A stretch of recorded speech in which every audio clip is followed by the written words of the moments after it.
Todd, did you lose this game in the second period or in overtime? We lost it in overtime. That's when we lost it. We gave up the lead in the second period, but we lost it in overtime. Todd, just what are your thoughts on the tripping call on Fiala in the second? Look, I can get up here and whine about officiating, but in all my years, I've learned that calls go your way or they don't go your way, and it's really a waste of energy. So if they called a tripping penalty, it's a tripping penalty, and that's just how it goes. Obviously, a lot of ups and downs in this game. Just your overall assessment of the 60-plus minutes as a whole. Yeah, I thought the start for us obviously was tremendous, something that we haven't had in the series. In the second period, it's been a strange series. It seems like the team that gets the lead takes the foot off the gas a little bit and sits back. And I don't know if we were sitting back, but they took advantage of their power plays. And then in the third, we came back out and played the way we wanted to. And then from there, it's fairly even. So hell of a series so far. Two really good teams that are playing hard. Good hockey.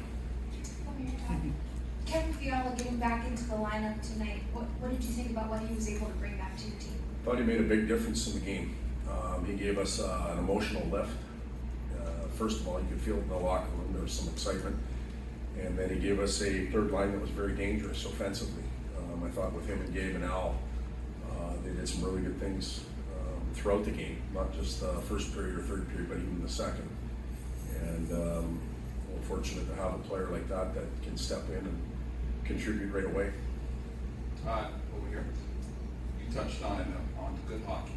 Two teams very, very close all year whatsoever, both trading blows here. I mean, it may not go 7, but does this series almost feel like it's destined to go 7? I can't answer that question. I really can't. We're done 4. We're all tied up. 3 overtime games. I think it shows, both groups how close it can be, and probably will be. But I can't tell you that it's going to go 7. Obviously, both teams don't want it to go 7.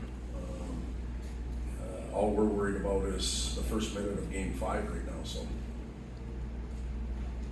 Todd, Oh, sorry. 2 more goals from Leon and Tight tonight. Obviously, you coached him, you coach Pavelski, guys that are great. What makes him so dangerous around the net?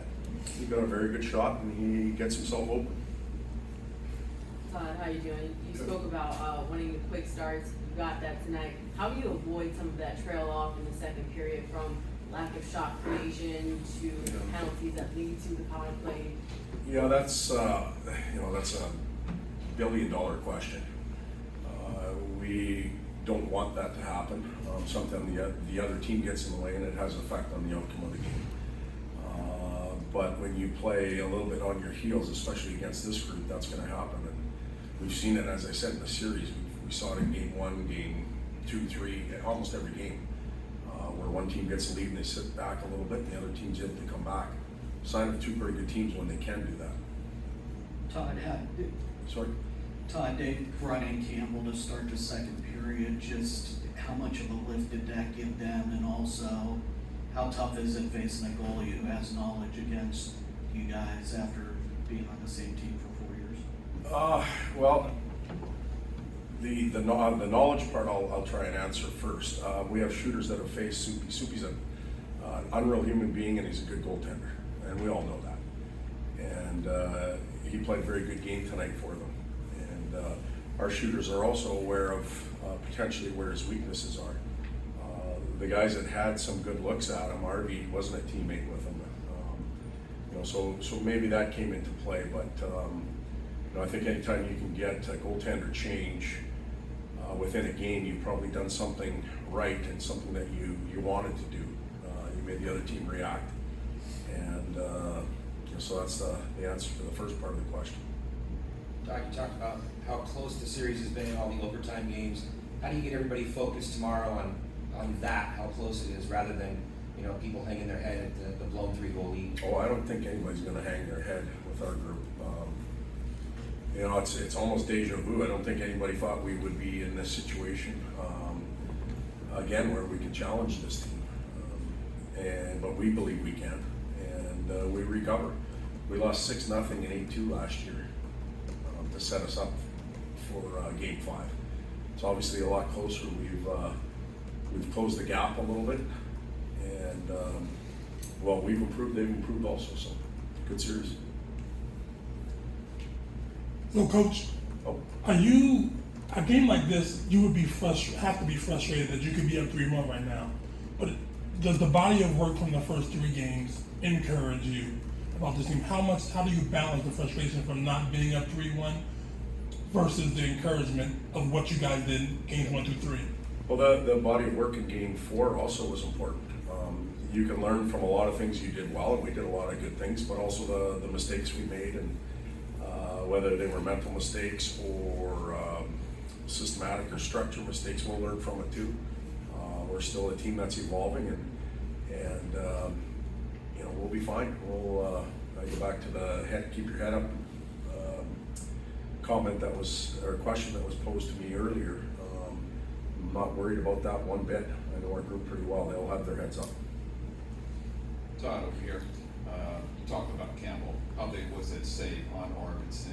And then also the no line in general. Can you talk about just how dangerous they were all night? Yeah, they created, you know, a number of chances. RV, I think we had 2 chances in succession in the third period where we probably could have put it away. But Soupy made the save that he needed to make. And we didn't get that nail in the coffin or whatever term you want to use, but the Deneau line's been a very good line for us. They've played effectively all season, and it's carried over into the playoffs, both offensively and defensively. Todd, could you assess Matt Roy's play tonight? And with Lizzo out, has he kind of picked up some of the emotional leadership of the team? I know he's a quieter guy, but the way he carries himself and that sort of thing. You're asking me about Matt Roy picking up? Yeah, I thought Matt Roy was heavy. He was hard, defended very well, jumped in the rush for a goal. Sounds like a very good defenseman if you just take that description. You can leave any name you want out of it. So he had a huge impact on the game, and a real good player. Todd, how much do you think not having Lazat in the line hurt you defensively tonight? Well, I'm not sure, again, that I can quantify that, but Blake Lazat means a lot to our team. He is a spark plug. He's the energizer buddy, if you want to call him that. And he often drags everybody into the game. I don't think we needed that dragging into the game tonight. I don't think we needed that from him. But he's a real good penalty killer. He's pretty good in the face-off circle. He's tenacious. So one of his strengths we didn't need. We already had the group in there, but we missed some of his other attributes on the ice. Todd, earlier in the year, this team had issues holding on to leads, and it seemed like you'd kind of fixed that towards the end of the season. Did you see those issues that you had early in the season come back tonight that led to losing the lead? No. Okay, have a good night.